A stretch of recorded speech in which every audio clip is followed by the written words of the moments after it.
Hi, mamas. We are here with Elaine Comeau, and she knows the ups and downs of being a mom entrepreneur. She's a sought-after keynote speaker, author, and CEO and founder of Easy Daisies, which looks amazing, by the way, which I need. And she went from being a school teacher to accidentally inventing a children's product. It was launched off her kitchen table right after her third baby was born. You're amazing. And she went to CEO and founder of one of Dragon's Den's favorite pitches, Easy Daisies, which incited a bidding war among all 5 dragons, which that doesn't happen very often. So that's pretty amazing. She was the winner of Kevin Harrington's Pitch Tank, and she has been featured in Forbes, CBC, Fox, CTV, Canadian Business Magazine, Parents Magazine, and that's just to name a few. Elaine was awarded the 2014 Canadian Mompreneur of the Year, Chamber of Commerce Award for Excellence in Business, and a 4-time nominee for the RBC Women of Influence Award. Has multiple articles published in several editions of the university textbook, Educational Psychology. Elaine, wow, that's quite the bio, and there's even more there. She's written a book. She's amazing. And thank you so much for taking time today to teach us a little bit about managing the chaos in the morning. Can I just say I need that in my life? I have 6 kids and trying to balance everything in the morning. What can you give us? We need all the tips, because I feel like I've tried everything and I'm still going, come on, get your shoes on, brush your teeth, getting them out the door. Cece, you are amazing. Mom of 6, my goodness. And I have to say, first of all, thank you. I'm so honored and thrilled to be here, very humbled to be here. And we are here to learn from each other, and we are absolutely stronger together, because it does take that village to raise children. And so let's learn from each other's mistakes and lift each other up. And so I'm just so thrilled to be here. So thank you. Thank you. You are so right. That's such a great question. Like, how do we calm that morning craziness and stop the nagging? And there was a survey that was done for 500 moms, and they gave these moms 5 different time slots, saying which of these 5 times of the day is the most stressful. 97% chose 8:35 a.m. as their number one stress time, because that is when you're getting people at the door. That's when you're hearing, I need you to sign my planner, or Mom, I need 400 muffins for the bake sale today. So true. And it's crazy. And there they are sitting in your car with pajamas on, but it's all good. No one's bleeding. It's all good.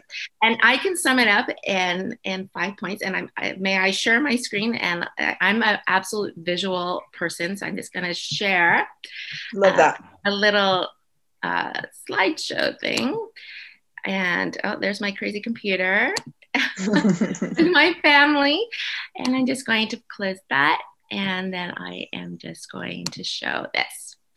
And the morning is a very important time of day for a family, because it sets the tone for the rest of the day. And, that's something I wish I knew earlier on, when I had my 3 children who are older now, but I know now. And so I always make sure that morning is very important for all of us. And I'm just going to show this. We are all super moms, because we do everything. We are the care provider, the teacher, the nurse, the cheerleader, the chauffeur. We are the project manager. I always tell my husband, I'm actually the CEO of 4 companies, not just so true. I'm the CEO of Abigail's Life, Justice's Life, and Naomi's Life, because I have to plan everything for them and make sure everything is smooth and successful for that person. Yes. So we need to know, how do we help these little people or bigger people be that awesome human being, right? And we want to be that example for them to live a life worthy of being copied. And I always say, let them see you fall and cry, Mom. And they need to know that life is not perfect. It is not perfect. And that's why I love the name of this conference, Imperfectly Perfect, or And Confessions of an Imperfect Mother. Yes. yes, Yep. right. And for them to know that life isn't going to be perfect. Life is not Instagram. It is not just going to be snapshots of beauty and perfection. It isn't. It is going to be finding a diaper in the toilet, or or pajamas in the toilet. Who knows what they'll find there? Yes. And it is letting kids know, our children know, that we as a human mom will make a mistake, and we will say sorry, and we also will learn from something that we go through because we took the risk to figure it out. We want to build little life risk takers, right? So 5 strategies is what I want to share to having that super morning. And being a former school teacher, of course, I put it into an acronym of S.U.P.E.R. And that S is for sleep. Sleep is so important because it directly links with our mental and physical health. And study after study will show like different amounts of sleep for a kid. So for example, toddlers, they say that toddlers should have up to 12 hours of sleep. And don't worry about these numbers. Just use it as a guideline if you're actually writing it down. It's a guideline. They say that children between 3 and 6 years old should have between 10 and 12 hours of sleep. And that's including naps, of course. And children in the school age group of 7 to 12, they say they should have 10 or 11 hours of sleep. And those teens, which is my house right now, is they say 8 to 9 hours. And we laugh as we see them wake up and roll out of bed at 1 o'clock. And for the younger children, it does happen. They will eventually sleep in. Don't you worry. But you see, for teens, it's different because their I think it's called the circadian cycle, which is their sleep and wake cycle, is later. And that is just the way they work. So don't be yelling at them when they're still up at 11 or midnight. It's natural for them to have that desire to go to bed later. And so don't worry, you're not doing something wrong, Mom. It is just biological, and that is what happens. But sleep is very important in our young ones, especially because that is when they will show, studies will link that the effects of lack of sleep will affect with allergies and obesity, of course, academic performance, their mental health, their anxiety, their depression. And, let's help them to be successful in their day by starting the night before and helping them to get to bed.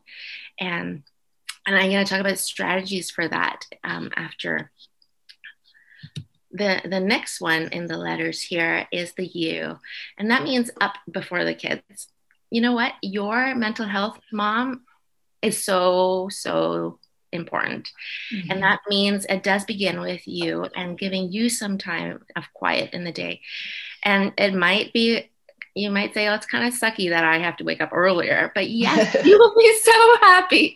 You will be so happy. My husband will always joke with me and say, why are your showers so long? Because that's my alone time. That's the only time you get to yourself. That's why. I know my kids when they were young, I don't know how they learned to break open a locked door, but whatever. Either the locked door or the fingers under the door. You're gonna get one of the two. It's so funny. But so I suggest you wake up an hour earlier, enjoy that first hot cup of tea or coffee. I am a coffee drinker, and oh my goodness, it's just so nice. And, and whether you have meditation time or thank God for your day, have some you time. Like if you're reading a book, oh my goodness, you will enjoy that, because when you have that first hour of the day to yourself, you are going to be really happy to see your children, and you will greet them happy instead of rushing them out of bed and being angry. Right? The tone that you set is going to be the tone they feel right away. So when you're anxious and angry and frustrated and on them right away, that is what they're going to carry, that anxiety into school, into the rest of their day. So take care of you. Have this time by getting up before the kids. I love that. The P is for prep the night before. If you want to have an easy morning, it starts the night before. And that means laying out their clothes, or they could lay out their clothes. And, they're never too young to start. And so have them help you, and they can choose what to wear the night before, because that will take away a lot of the stress in the morning and one less battle in the morning. And so that also means making lunches the night before. So if you're putting dinner away and your kids are taking leftovers, great, do it right then. Make your sandwiches right then. Since they're in the kitchen and they should be helping anyways with clearing the table, they can also take out what needs to be made for lunch. And so that helps too. So prep the night before. That means homework is done tonight, done. And it goes right into the bag, the school bag, so you're not looking for it. It's not forgotten. You don't get a 10 a.m. phone call saying, Mom, I left my something at home, because it's all in the bag, except for lunch, which probably is in the fridge, which is great and fine. So yes, and I always ask my kids, is there anything that you need for tomorrow? Because the last thing we want at 8:35 in the morning is one of our children to say, Mom, I have a bake sale today, and you have to bake 24 cupcakes. No, no, thank you. I laugh because that's happened. I laugh because I've done that too. I've been on both ends as a school teacher, and that poor mom who's like, I'll be back before and all good.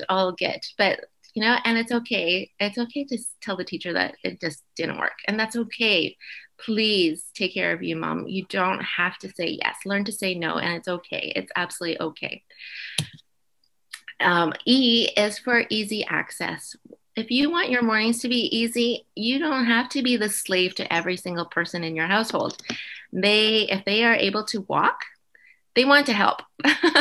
And so this is actually a photo of the inside of my cabinet and my kitchen, and it's like the island in the middle.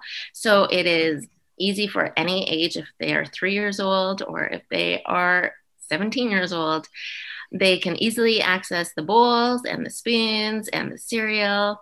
And I would even have milk in a smaller Tupperware container that they can pour. So I'm setting them up for success. I want to take the time to do that so that they can be independent. And because those 4-liter jugs of milk are pretty heavy, and of course they might spill. So let's set them up for success by preparing all this for them. And so easy access, and it goes right back, and they can help themselves. So just help. I love that. That's a lot better than my kids jumping up on the counter and trying to reach in and get their own bowl. That just makes sense. I need to move the bowls down. There you go. Sure. Yes, absolutely. And then the other picture there is actually our family control center, command center, of course, with my Easy Daisy's daily visual schedules there. But what I want to show is these baskets that I just got at Staples. And there's a lot of paperwork that comes back and forth, birthday invitations when they were allowed to go to birthdays. But of course, during this time, there isn't. But anything that's important goes in these. And I have 3 kids, so they each have their own container here. And then we know where notices go, and notices can go back to school. So sometimes birthday invitations, things like that are important and easy for them to access. I love that. Then it doesn't all end up in one big pile and then you forget about something. Yes, and then it ends up in recycling, and oh my, right? And yes, been there, and we learn as we go. That's all we learn as we go. I also share a bunch of mom hacks on my Instagram at Easy Daisies or at Elaine Comeau. So please do check them out. There's so many easy things you could pick up at the dollar store. Like I show one that has like a hanging off the door shoe rack kind of thing where it has and each of my kids have a row there, and we have all our school supplies there that they would use for homework. So no one's asking me, Mom, I need a ruler, or Mom, I need pencil crayons, because it's all there and it goes back there. So easy to access, easy to find, and easy for them to start their homework. I love that. And R is for routine. Routine is key. Routine is what helps our children become independent and cooperative and successful. And if you think about this, this starts when they are infants. When we think about how do we get our kids to sleep through the night, our infants to sleep through the night, it's because we set a routine, whether it is, we bathe them, feed them, lay them down, whatever that step is, those steps, it helps our infant at that point sleep through the night because it becomes familiar. They are secure. They feel safe because it's predictable. They know that if there's a bath time and then they brush their teeth, they go into pajamas, they read a book with mom or dad, and then the lights go out. And if that is consistent, it's like magic. A routine establishes that security for kids so that they do feel so safe, so secure, and watch the nagging melt away because they know exactly what is happening next. And no matter what age group our children are, even if they're 12, even if they're 16, routine is so important. So that morning routine is key. So when you say, okay, you know what, come down, changed out of your pajamas, have breakfast, and then run upstairs, brush your teeth, and grab your bag and let's go. If that happens all the time, that routine becomes second nature. Mm-hmm. Routine establishes good habits. It establishes lifelong habits. And why I have it visual here is 85% of learning for children is visual. And when we can show them, so you can draw your own, you don't need to buy Easy Daisies, but you can create your own. And so many households make a visual schedule because if they can't read, at least they can see what is happening next. And you know what? It gives them that safety and security. And study after study will show that children as young as preschool age benefit from visual schedules because they just cooperate better and become more independent. Executive functioning skills kick in. All of those are STEM and STEAM learning skills. So very, very important. And I can go on and on about routine, but I'm just going to throw in that visuals are key because 85% of learning is visual, and watch the nagging disappear. Yes, I need that. That sounds amazing. Just give them something to look at and to just say, oh, this is what you need to do. Check it off. And when those things are done, you're ready to go. Oh, absolutely. That. Absolutely. And I just wanted to show this one slide here, which is the last of these slides. And then we can, I'll give the screen back to you, Susie, is I just want to remind moms, and we all know this song, Head and Shoulders, Knees and Toes, Eyes, Ears, Mouth, and Nose. I want it as a two-part reminder. And one is, Mom, you need to take care of you because you are so important. Your health is so important. And, you know, when we go on airplanes, or when we were at least allowed to go on airplanes, they always say that, you know, if those air masks drop, put yours on first and then help your child. Because you know what, Mom, you need to breathe. You need to be healthy so you can take care of your kids, and they need you. The second one is, whenever you hear the song, I would love for us all to remember that our children do not expect us to be perfect. They don't need us to be perfect, but they do need us to be present. And what I mean by that is present with our whole body. That means to put the phone down, to not be scrolling on social media when our kids come home from school, but to look at them and to listen with our whole face, with our eyes, our ears, our mouths, our noses, so that they get all of us. And that is the last slide here. So I'm going to stop sharing that. I love that so much. That's such a good reminder of just that. I love that head, shoulders, knees, and toes, because that's true. That's what they need, right? When they walk in the door, they want to see, oh, someone cares about me and someone loves me. Thank you. Thank you for sharing that. Oh, no, my pleasure. And so thank you. I'm honored to be here. I wish you all everything wonderful. Thank you.